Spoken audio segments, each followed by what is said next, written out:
Welcome everyone to FranklinCovey's On Leadership series. My name is Scott Miller, and I am honored to serve as your ongoing host and interviewer. Now, occasionally, one of our guests is so magnanimous, their content is so pervasive in terms of helping to create a better leadership culture in your organization, build your leadership skills, that when they write something new, they promote a new offering, we want to invite them back on because their content is so valuable. We only have 52 episodes a year.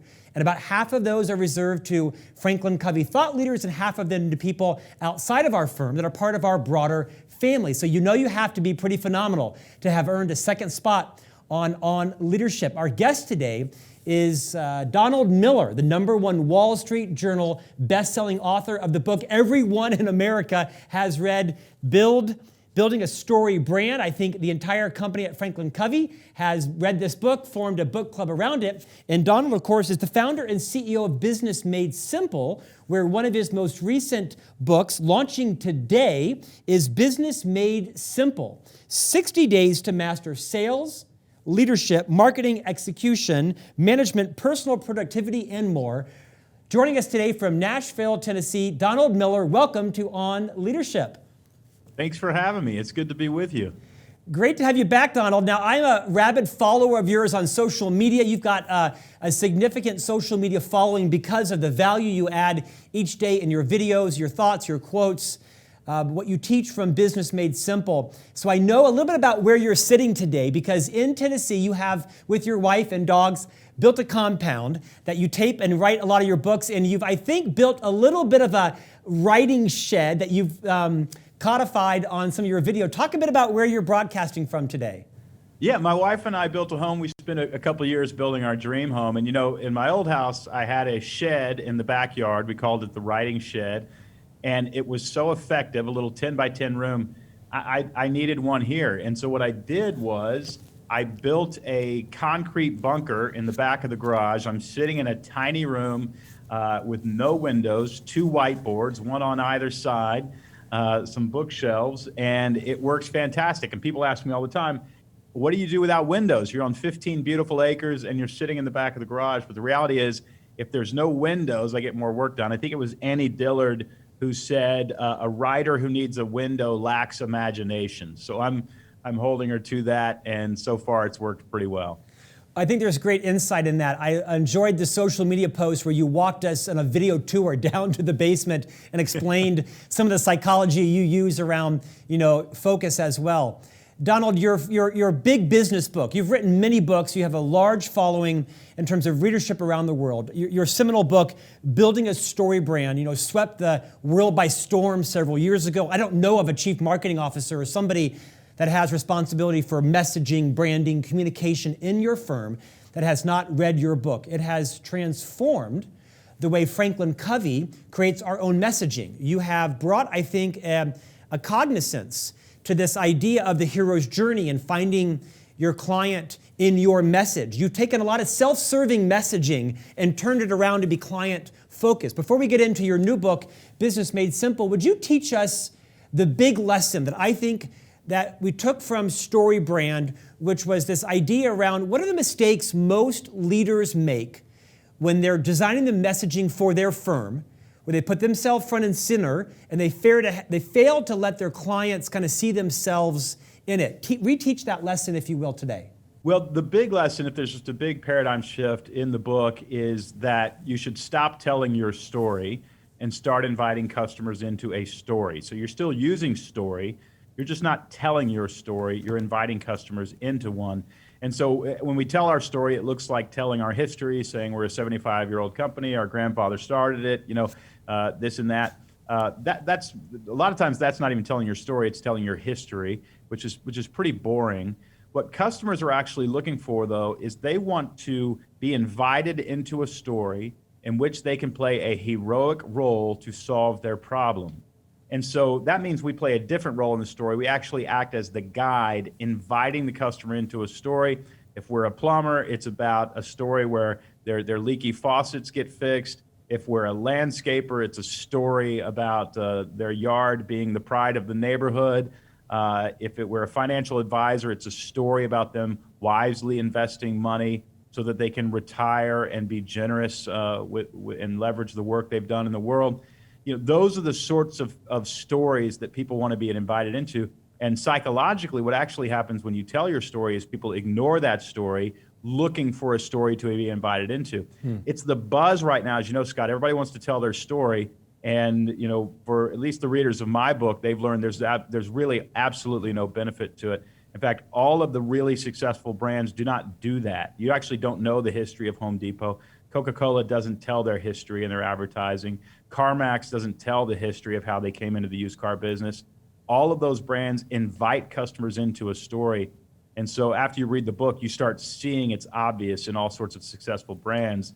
And then I give you the framework within which you can do that yourself. You can invite customers into a story. Well, Donald, not only is the concept profound, I think it's counterintuitive. I'm gonna guess that small to medium businesses, entrepreneurs, they fall into the trap of wanting to talk about their experience, their client base, their R&D budget, how much research they've done, how many offices they're in. You want to tell your story. What you're saying, though, is you're validating your desire to do that, but it's really useless when it comes to client acquisition. If the client can't find themselves in your story is useless. That's exactly right. The customer is actually wondering, what role am I going to play? What tool are you going to give me to solve my problem? So if you think about it, the customers are actually only asking one question. How are you going to solve my problem? What problem do you solve? How are you going to solve it? And so we come in and we say, my grandfather started a company. They say, okay, that doesn't solve my problem. And when you say we're 75 years old, they say that doesn't solve my problem. They usually give you 2 or 3 strikes and then you're out. And so we really, train the people who come through our workshops, train the people who read the book to stop doing that and to start saying to customers something like, hey, I've noticed you're struggling with this. A lot of our customers have struggled with that, but we've solved that problem for them. Would you like to have that problem solved for you? And that's the kind of messaging that people click on. They click buy now, they place orders, they call your sales rep back, they respond to your email, and ultimately they give you the money that they need to solve that problem so your company grows. Hey, Donald, it honestly is an honor to have you joining us today. We have a mutual friend, John Acuff, who of course wrote many books, including the book Finish. My favorite book that John ever wrote is called a book, Finish. I highly recommend it. And the reason that I'm referencing that is we had you on this podcast over a year ago, where you talked about your book, Building a Story Brand. And for those viewers and listeners that remember that interview, at the end, I asked you what you were working on next. And you said, hey, well, I'm starting this book, and in it, I'm going to talk about mission statements, which, of course, FranklinCovey knows a thing or two about. And then, of course, you spent a year or more, and you wrote this book, and you finished it. And now here you are today. And although we're not going to talk about mission statements per se, I want to hold you up as a testament that a lot of people talk about what they're going to do, and some people go and do it. And you are a master of focus. You teach your clients through Business Made Simple how to focus, how to narrow. You do what you say you are going to do. You are a prolific machine. I'm guessing that wasn't always your competency. What have you learned over the years of triumph and struggle and messes and successes? What have you learned that's turned you into a finisher? Well, yeah, I actually write about it in the new book. I write a little bit about mission statement. It's 60 daily entries. Yep. One of those is on mission statement, and the other 59 are on other things. But I share that a couple tips that I'll share with your audience. One is I differentiate between my primary and secondary tasks. So in the morning, I have a planner that I fill out. That planner comes free with the book. You literally just download it and 3-hole punch it, and you've got a planner. And in that planner, it's a beautifully designed planner. There are 2 lists. One is primary task, one is secondary task. The primary task, which you only give you 3 of them, take up half the planner page. The secondary tasks take up maybe a fifth. And that's because I want you to understand the difference between working on that important project and going to pick up your dry cleaning. So the brain has a difficult time understanding and prioritizing a list of actions so that you'll spend time returning emails that you really don't need to return today instead of getting that dominant job done. So the first thing I do is every morning I fill out that planner page and I remind myself of what's actually important to work on. That is normally, Scott, as you suggested, that's normally a book. So I know that I need to work on the book today. The second thing I do that was truly life-changing for me, it used to take me 2 years to write a book. Now it takes me 8 months, and I think the books are actually better written. The reason is I slot my time to do my important work, which is, for me, it's write a book. For the listeners, it might be something else. I do that in the morning. And so from 7 a.m. to 9 a.m., I am working on my primary, most important tasks. And what that really means is the rest of the day I can come in and out of meetings, I can go pick up my dry cleaning, I can do a lot of things, but I know the most important work has already been done, usually by 9 a.m. If I run a little late, it might be 7 to 10 a.m. But this morning I got 2,000 words written. Yesterday morning I got 1,600 words written. I got that done before 9 a.m. So it lets we all have to understand that a bunch of our day is just going to be chaotic. It's going to be answering questions, answering emails, but the chaos tends to build up throughout the day. So if you can get your primary tasks done in the morning, you get an awful lot more done. And that has been those two things: understanding what my primary task is, and then blocking time in the morning to get it done every morning has completely changed my life and made me, I would say it's doubled my productivity. Donald, this recent book coming out today, Business Made Simple, also the name of your firm, follows a 60-day plan. And you open it with sort of 10 differentiating competencies that if someone wants to become an economic value creator for an organization, this is going to get them hired or promoted over someone else. And I'm going to read these 10 and ask you how you culled these 10 from the sea of competencies. They know how a business really works. They are a clear and compelling leader. They are personally productive. They know how to clarify a message. They know how to build a marketing campaign. They can sell. They are great communicators. They are great negotiators. They are a good manager, and they know how to run an execution system. We're of a similar age. You have a tremendous amount of experience as an author, a podcast host, an advisor, a coach, speaker. How did you call this list of 10 as kind of key differentiators? Well, there are two things that really happen, and each of the things that you just mentioned is actually 5 different entries in the book. Yep. It's 5 full days in the book, and what you do is you sit down with the book, you read a daily entry, they're numbered 1 through 60. You get an email in your email box, and it's a video version of that entry. It lasts about 5 to 7 minutes, and in that short period of time, over the course of 60 days, I think you get a better education than if you would have gone and bought an MBA. Now, this book is less than $20 on Amazon. So, if you compare the difference between $50,000 in college debt and $20, I believe you actually learn more practical skills. In fact, most people I know who have an MBA don't remember much of what they studied. So that was the primary job of the book was to develop your people at pennies on the dollar.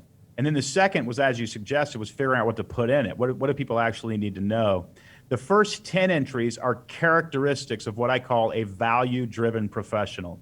And a value-driven professional is somebody who gets at least a 5x return. They give a 5x return on their paycheck to the company they work for. So if you're getting $1,000 a week, a value-driven professional will give $4,000 back to the company every week. You make $100,000, I think you should be making the company $500,000, a 5x return, forgive me, in return. In fact, when clients hire me to help with their business, I guarantee a 10x return on their investment for a day together, or I give them their money back. And the reason is, I always tell them, the reason is because I want to be generous and I want to be a good investment, of course, but I never ever want you to say that Donald Miller is a bad investment. That is a value-driven professional. And the more we understand how the market works, Scott, the more you understand that there is a number floating above everybody's head. Now, right. God sees you as priceless. I see you as priceless. Your spouse sees you as priceless. Your kids see you as priceless. The market sees you as a numeric value. And we just have to understand that. If you've got $15 an hour floating above your head, your skill capabilities are probably that you can cut up some potato and put it in some grease and lower it for 3 minutes and bring it up and make French fries. But if you take that same person and you educate them about how to manage and unite a team around a common vision and mission, they might be worth $25 an hour. And then you teach them to clarify a message, they might be worth $35. You teach them to make a sales funnel, $45. You teach them how to manage cash flow, they might be worth $60 an hour. the number that floats above our head is completely in our control based on what you know, the skills you know. So I took the 10 characteristics of a value-driven professional and then the 10 skill sets that you need to understand, including mission statement, guiding principles, personal productivity, business strategy, negotiation, leadership, management, execution, sales, messaging, marketing. It's all in the book. So imagine all of your sales force or your staff, your entire team, spending 60 days watching videos and reading a book that was convincing them and training them on how to become a better economic investment and give a better return on the paycheck that they're entrusted. And to me, that's the key to growing a business, is you turn all of your people into educated, developed rock stars so they're good at what they do. And the whole business starts making more money. People start getting raises and moving up because their skill sets have increased. That was the vision behind the book. And the way I chose the 10 characteristics, or I spent about 2 years meeting with NFL head coaches, presidents of the United States, first ladies of the United States, members of the judiciary, 3 different billionaire business people who became billionaires in their lifetime rather than inheriting the money. And what I found were they had 10 common characteristics. And it wasn't just integrity and good work ethic. It was things like they see themselves as a good economic investment on the open market. They know how to decrease drama in the workplace. They know how to engage conflict without creating drama. So on and on and on. These things that they all had in common, and I wrote about those in the book. Donald, I don't want it to be lost on our listeners and viewers, and I don't think it's hyperbole to say you are transforming the book industry. Right? I mean, look behind me. I know a couple of things about books. I lead the book strategy for FranklinCovey Worldwide, authored a few myself. But you mentioned that when someone buys this book, what they get is not just the knowledge in this book, but they get the reinforcement of the complimentary planner that they download, and they get these daily videos. What can you teach everybody who's involved in writing a book, wanting to write a book around the future landscape of the power of books? Well, more and more value, right? People are consuming books so differently, Scott, you know this, than ever before. Up to 50% of the books that I sell are now audiobooks. So people are actually listening to them. And we actually put 2 hours worth of bonus material in the audiobook, including a 60-minute talk that I give for business coaches and their clients on everything that they need to fix and assess within a business. That's a bonus just in the audiobook. So, and then actually adding a video component, we probably spent $200,000 or so filming the 60 videos that go with this, but we don't charge any more for the book. So for us, it was really about practicing what we preach, and that is give people a shockingly great return on their investment. So for $20, I wanted to give people a return that was equivalent to an MBA at a prestigious university. And I believe that we have accomplished that. And I'm hoping that people see it as a way to develop their entire team for just a small amount of money. Well, perhaps the one benefit of being a podcast host is you get the books a little bit early. And so I can assure that the listeners and viewers that you've done that. Let's dive in, because I want to talk about some concepts. This idea of de-escalating drama. You referred to it earlier. It's one of the concepts you teach. How do people become more adept at not just creating drama, but de-escalating it? Well, first we have to all understand that drama costs money. It costs energy, more specifically, so that when you have a dramatic person in the workplace, somebody who overreacts to criticism or somebody who overreacts to somebody else making a mistake, all of the energy that would normally go into producing a product that solves a customer's problem, or all of the energy that goes to servicing customers, now has to go to that team member. So we've all worked with somebody who's dramatic, and we wish there was a way for them to understand that they were dramatic and to stop doing it. So I included that as one of the daily entries in the book.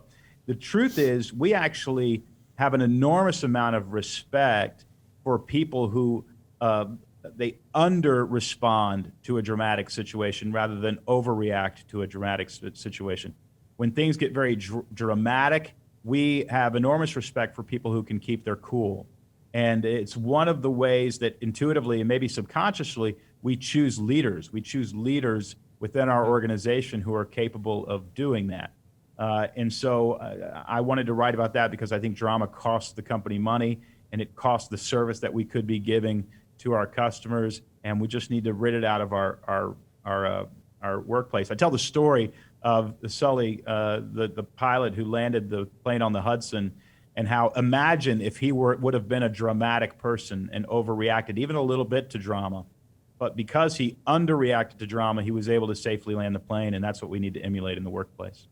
Donald, speak to the concept of having a bias towards action. Not a new term. You didn't coin this. We all understand this. But what should someone be thinking about as they kind of benchmark their skills and their brand about whether or not they have a bias to action? Well, I talk about it in the video that comes with that entry that I've met a few pretty successful people, and I've flown around on their private jets, and what I've noticed about many of them, to my surprise, not all of them, is they were not exceptionally intelligent. I mean, they weren't creative. They didn't have great ideas. And I just started wondering, how is it that this person became, a billionaire, and yet their ideas aren't really any better than anybody else's. And in fact, they were very simple in their thinking often. And what I figured out very quickly was they moved. They didn't just sit and think about ideas. When we were trying to come up with a better strategy, they had already taken action. When their competition was iterating on an idea, they had brought the idea to market. They just went and did things. They made things happen. And it was very convicting for me. In fact, it circles all the way back to the first question you asked about organizing my time and being productive. I realized that as a guy who has a strong imagination, a visionary strategist, I could spend a lot of time planning, and I need to spend at least half my time just taking action, just getting things done. And since then, my own company has probably doubled in size just from that one piece of advice. Have a bias toward action. Let's not sit and talk about it forever. Let's move. Let's get something done. I think of the 60 days, my favorite that I have been haunted by since reading this book over the last week plus is day 8. And it's the concept of choosing to be confused, or better yet, do not choose to be confused. I've read this passage 4 or 5 times. I mean, this is like watershed value. I'd like you to take a couple of minutes. Don't give the book away, but share this concept. This was an epiphany for me. Well, it actually was an epiphany too, Scott, and it was something that in the book I talk about how I learned the phrase, do not choose to be confused.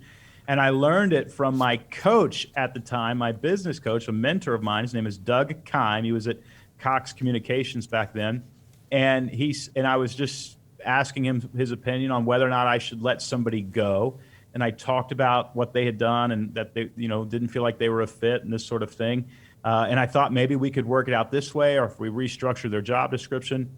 And Doug said to me, Don, do not choose to be confused. If you step away from yourself for a second and you could give yourself advice about what you should obviously do, what would that advice be? And immediately I said to myself, I got to let him go. And what I was doing was I was choosing to be confused about something I didn't want to do. That there was actually nothing confusing about it. Absolutely nothing confusing about what needed to be done. I was choosing to be confused. Well, if you play that out at the end of distribution, Scott, we tend to be confused about a lot of things, whether or not we should work this weekend or spend time with our kids, whether or not we should eat that third cookie on the plate or whether we should have stopped at one or none. We choose to be confused about things when we want to do things we shouldn't be doing, or when we want to put off things we should do. And as soon as you realize you're choosing to be confused, of course, you're motivated to take action. I've never met a single successful leader who walks around confused. They just don't. They may not be right all the time, but they clearly understand what they want to accomplish and what they want to do. They are not confused about that. And so it's a hallmark of a great leader that they have some clarity and they are not walking around choosing to be confused. And so I thought that was worth one of the days in the book. Well, mission accomplished, because it's still haunting me. Because it has such application in our professional lives and our personal lives, right? In terms of how we work with our family members, tough decisions in our personal lives.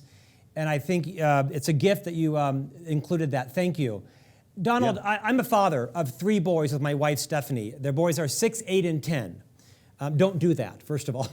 That's not good advice to recreate that. But one of my legacies with these 3 sons is to turn them into powerful communicators. Quite frankly, I don't care if they pass trigonometry or algebra or physics. I mean, they probably need to pass it, but these kids are probably not going to be rocket scientists or CPAs or attorneys. They may be, they'll do whatever they want. What I'm going to make sure that they become is an exceptional communicator, right? The ability to express your thoughts in writing, to be a persuasive communicator in the words you choose.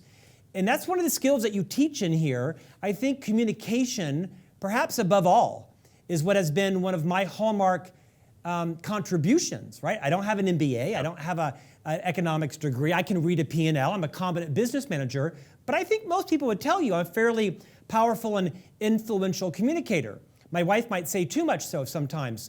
Talk to this competency, this business skill, this value creation skill about being an exceptional communicator.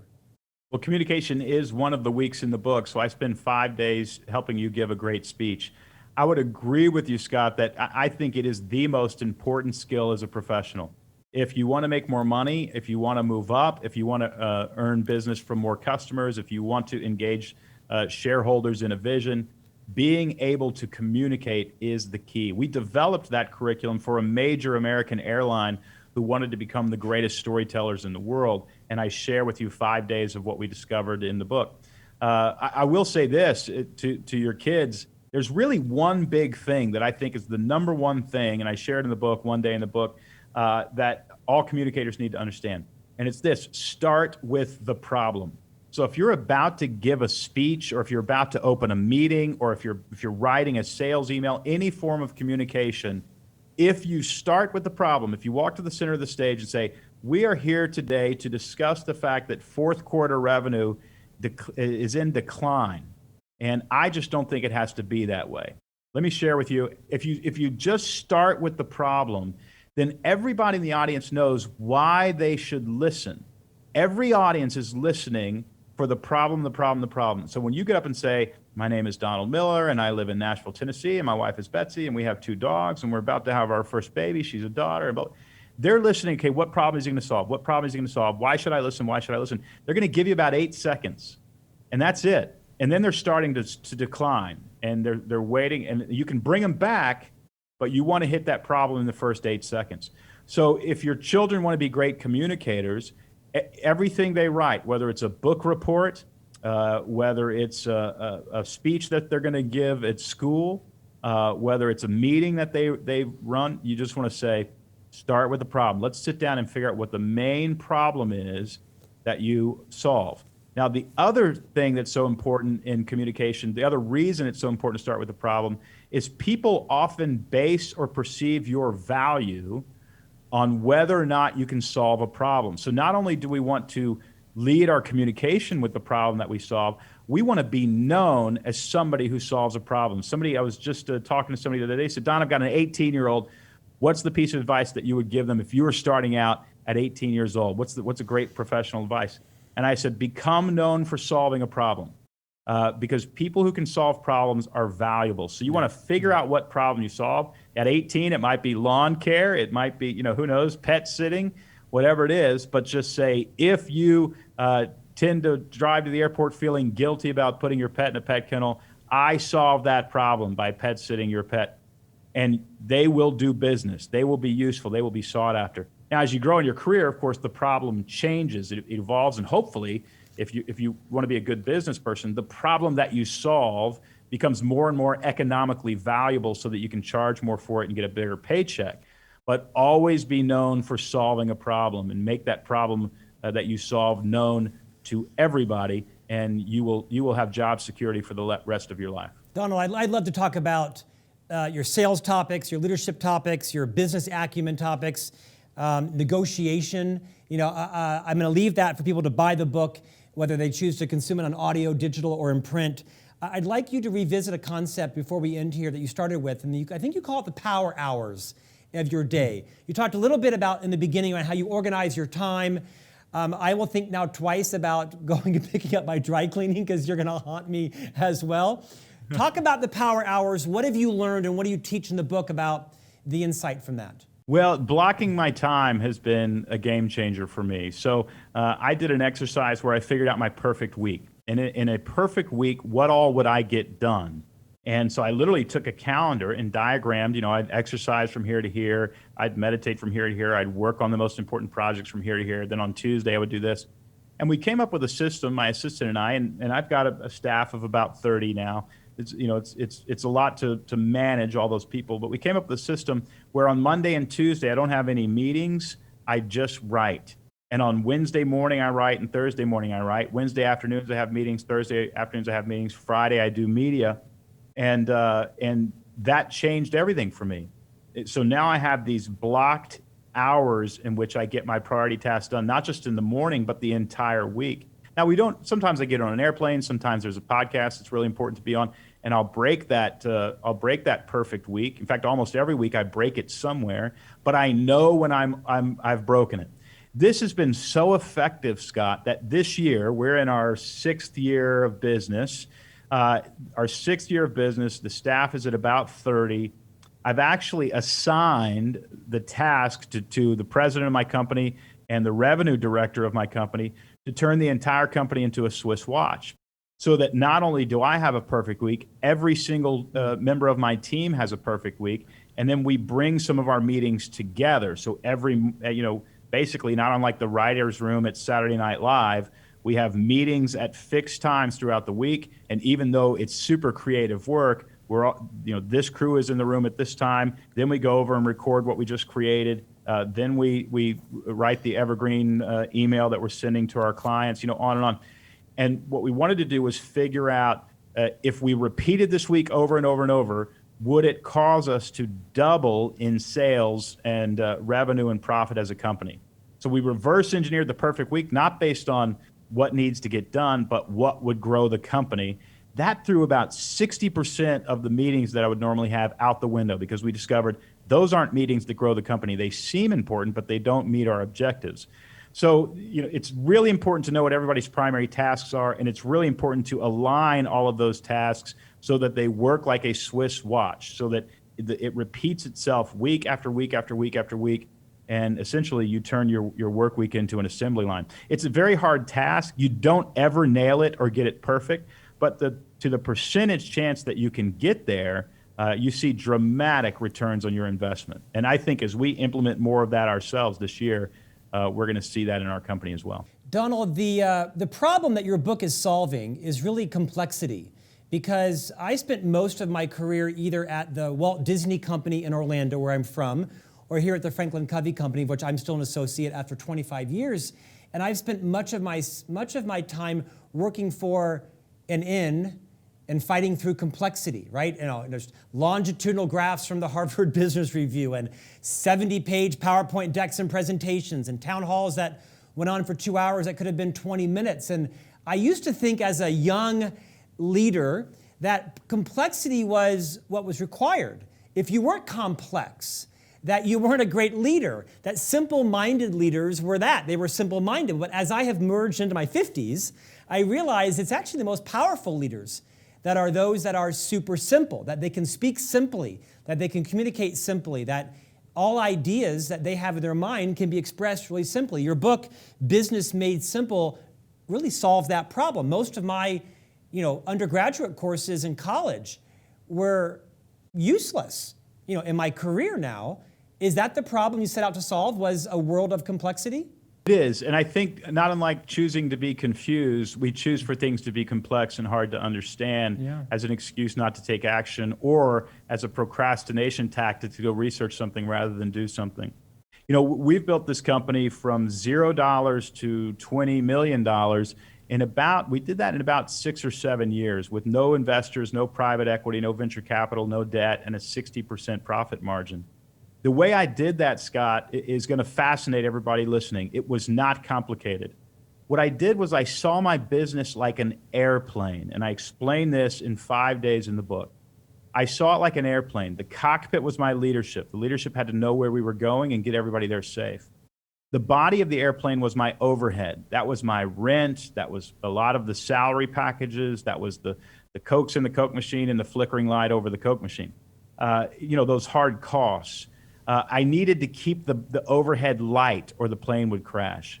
My wings were the product. They had to be strong and light, meaning they had to be in demand and they had to be very profitable.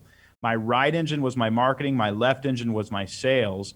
And then my fuselage or my fuel tank was cash flow. Now, you can have a perfectly built airplane, but run out of cash and it's going to crash. If you have tiny wings, that is products that are not profitable or in demand, the plane won't fly. If your overhead is bloated, the plane won't fly. You could walk up to an airplane and see a giant belly of an airplane, two tiny wings, little bitty propellers that are run by rubber bands and money, cash or gas spilling out the back. You would know intuitively not to get on that airplane. You'd look at it and say, that won't fly. But very few people coming out of college, even with an MBA, can walk into a business and within a few hours say, this isn't going to work, or there's a reason this shouldn't be working, and I can fix it really quickly. Your message is muddled. Your marketing sales funnel isn't getting return. Your sales team isn't incentivized properly. Your overhead, you got this beautiful office. Your overhead is really bloated. Your cockpit leadership team does not have a mission that aligns the team, and you're hemorrhaging money out the back. The only reason this is sitting here is because of venture capital and private equity. When that money runs out, everybody's going to lose their money. You should be able to walk into a business and within a couple hours be able to know what's wrong with it and why it doesn't work. You just use the metaphor of the airplane and you can do it very, very quickly. They don't teach that in business school. And so I wanted to show people, look, this isn't rocket science. It is difficult, it takes work, but it's not actually rocket science. You can run a business successfully based on a few simple principles and aligning those principles and then putting them into action. And so the idea was to take business, which everybody thinks is super complicated, make it very, very simple, and then educate as many people as possible to understand how to do it so the business grows. Donald Miller, thank you for your time today. I am publishing a book for FranklinCovey called Master Mentors. It comes out from HarperCollins Leadership, like your own book, in September of 2021, where we have organized 30 people from our first 150 podcast interviews that we think offer transformational insights. And you graciously accepted our invitation to be one of those 30 master mentors because your ideas are transformational. Your new book is Business Made Simple, 60 Days to Master Leadership, Sales, Marketing, Execution, Management, Personal Productivity, and more. Donald, thank you for your time. When you buy the book, you get the complimentary 60 daily videos, you get the planner. The book is phenomenal. What's next on your list? What's next? You're writing words every day. What's next on the horizon for you?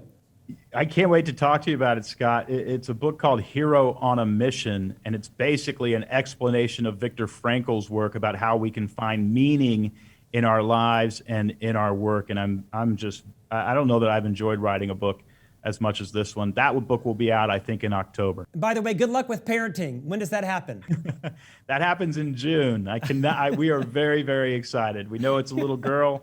I hope she looks like her mother, and we can't wait. Oh, man. Best of success. Look forward to having you back a year from now on the Hero's Journey book. Donald Miller, best of success on your launch. I'm sure you're going to see a lot of people interested in Business Made Simple from listening to today's conversation. Thank you, sir. See you back here in a year or so. Thank you so much. Hey, thanks for joining us. Strong book recommendation. The book is absolutely worth reading, whether you consume it in audio, video, or audio, digital, or print. The book's on sale today on all your favorite book publishers. Thank Donald for joining us again, second time on the series, and we'll see you back here next week with a new interview on leadership.